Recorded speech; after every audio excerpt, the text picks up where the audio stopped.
नमस्कार, जोहार। आप सभी का हमारे YouTube channel MK Jharkhand news में स्वागत है और मैं हूं मंजीत। तो चलिए आज के बड़ी खबर की ओर रुख करते हैं।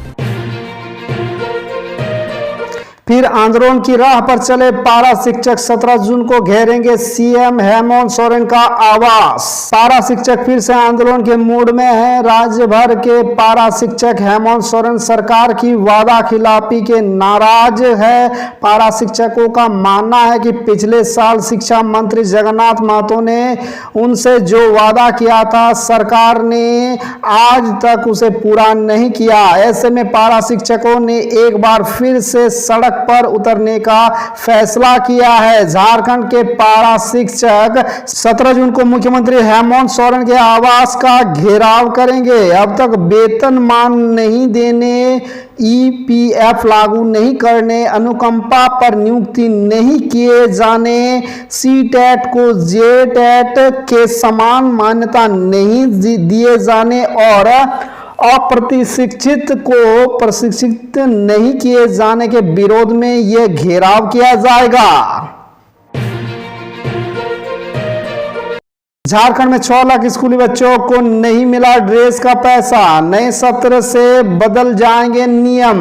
6 लाख बच्चों को यूनिफॉर्म का पैसा नहीं मिल सका है। स्कूली शिक्षा व साक्षरता विभाग की ओर से कई बार रिमाइंडर दिए जाने के बाद भी सभी बच्चों को राशि नहीं दी जा सकी। यूनिफॉर्म का पैसा बच्चों के बैंक खाते में दिया गया था। जिन बच्चों का बैंक खाता नहीं था, उनके लिए विद्यालय प्रबंधक समिति के खाते में राशि दी गई, लेकिन अभी भी 100% बच्चों को ड्रेस मुहैया नहीं हो पाया है। स्थिति यह है कि सुदूर ग्रामीण के स्कूलों में साथ साथ राजधानी के स्कूलों के बच्चे भी पुराने यूनिफॉर्म में दिख जाते हैं। राज्य के प्रारंभिक स्कूलों में करीब 40 लाख बच्चे नामांकित हैं। इनमें से 34 लाख बच्चों को पोषक की राशि या फिर पोषक मिल गए, लेकिन बाकी बच्चे इससे लाभान्वित नहीं हो सके। स्कूली शिक्षा व साक्षरता विभाग ने जिन बच्चों का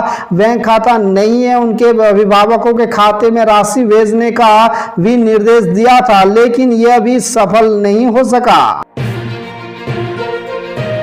हाथियों के आतंक से ग्रामीण परेशान। बजटो पंचायत में हाथियों के झुंड ने मचाया उत्पात, फसलें नष्ट की, दर्जनों घरों को नुकसान पहुंचाया।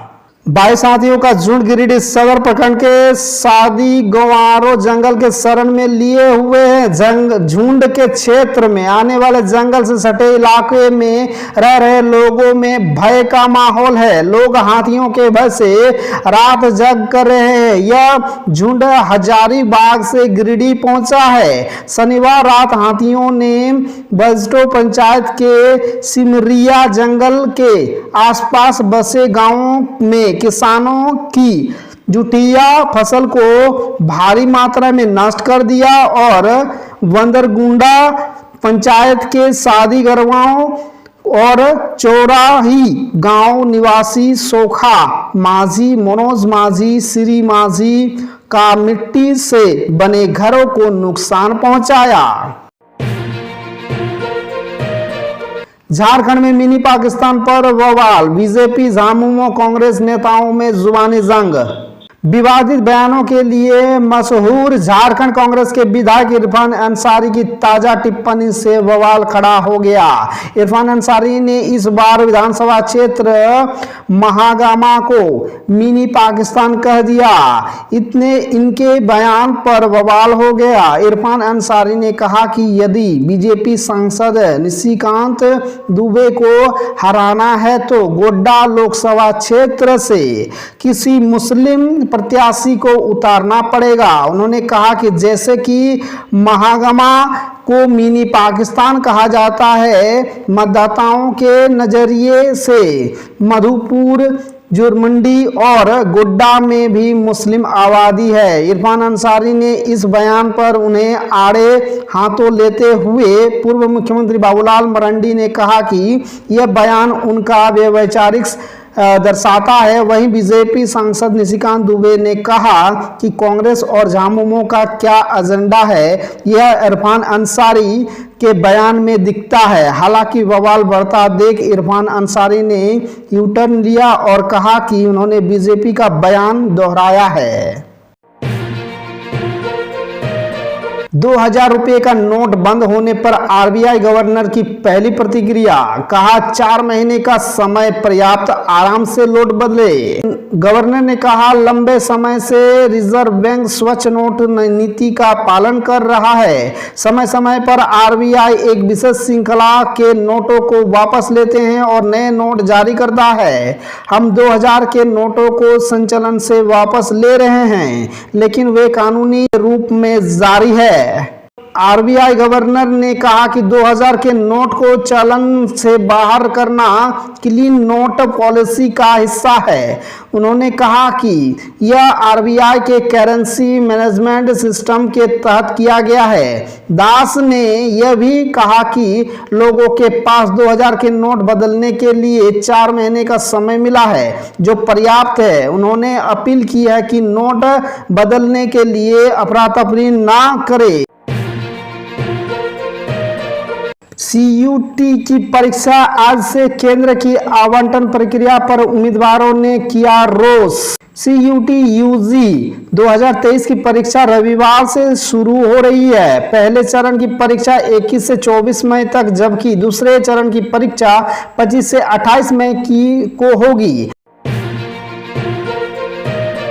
झारखंड के नर्सिंग संस्थानों में नामांकन की प्रक्रिया शुरू, इस दिन तक कर सकते हैं ऑनलाइन आवेदन। झारखंड के सरकारी और गैर सरकारी संस्थानों में संचालित बीएससी नर्सिंग और नर्सिंग पाठ्यक्रमों की नामांकन प्रक्रिया शुरू हो गई है। ऑनलाइन आवेदन भरने की अंतिम तिथि 16 जून है। झारखंड संयुक्त परीक्षा प्रवेश परीक्षा में राज्य के सरकारी और गैर सरकारी नर्सिंग संस्थानों में एएनएम और जीएनएम कोर्स के लिए शैक्षणिक सत्र 2023-24 में नामांकन की प्रक्रिया शुरू कर दी है। नामांकन लिखित परीक्षा में प्राप्त अंकों के आधार पर तैयार मेरिट लिस्ट से होगा। नामांकन परीक्षा में शामिल होने के लिए जेसीईसीबी के वेबसाइट से ऑनलाइन आवेदन जमा किए जा सकेंगे। ऑनलाइन आवेदन भरने की अंतिम तिथि 16 जून है। नामांकन परीक्षा जिले के 5 जगहों पर होगी। बासुकीनाथ शिवगंगा में सालों बाद दिखे पाताल महादेव, पूजा के लिए उमड़े श्रद्धालु। रोचक है इतिहास। बासुकीनाथ शिवगंगा कुंड में स्थित पाताल महादेव का सालों बाद दर्शन हुआ है, जिसके बाद पूजन के लिए श्रद्धालुओं की भीड़ लग रही है। मंदिर प्रबंधन के अनुसार शनिवार को करीब 22,000 से भी ज्यादा श्रद्धालुओं ने पाताल महादेव की विविध पूजा अर्चना की। बासुकीनाथ शिवगंगा कुंड का इतिहास काफी पुराना और रोचक है।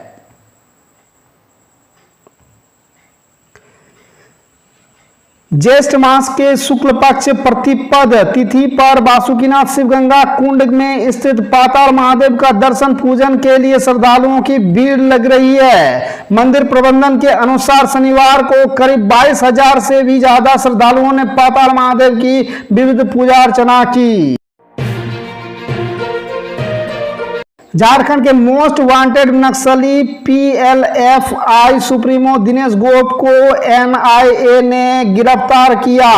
कड़ी सुरक्षा में पहुंचाई गई रांची। झारखंड में आतंक का सरगना माने जाने वाले police liberation front of India PLFI के सुप्रीमो दिनेश गोप को गिरफ्तार कर लिया है। दिनेश गोप पर झारखंड पुलिस ने 25 लाख रुपए का इनाम घोषित कर रखा था। बिजली पानी संकट को लेकर हेमंत सोरेन सरकार पर बरसे सांसद संजय जेठ, आंदोलन की दी चेतावनी।